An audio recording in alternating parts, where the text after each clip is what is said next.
case briefs, and so much more. LSData's got what you're looking for.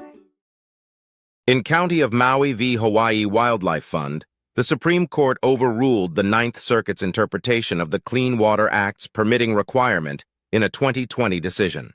The case centered on whether the act applied to pollutants that ultimately end up in rivers and oceans after traveling through the ground. The Ninth Circuit had previously held that pollutants entering navigable waters via groundwater were subject to the Clean Water Act's permit requirements. However, the Supreme Court disagreed with this broad interpretation, asserting that Congress intended for states to oversee general groundwater regulation. The court ruled that permits under the act were not necessary for pollutants released into groundwater.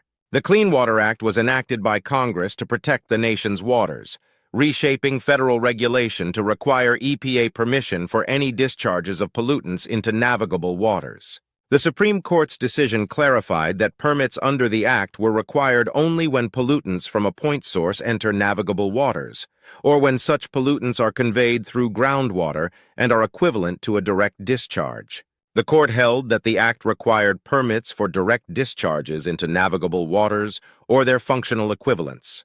The EPA had the ability to offer guidance, and judges could take into account indirect groundwater discharges when determining penalties. As a result, the Ninth Circuit's decision was vacated and the case was sent back for further proceedings. Case briefs, and so much more. LSData's got what you're looking for. Visit lsd.law, elevate your mind. Leave the stress of class.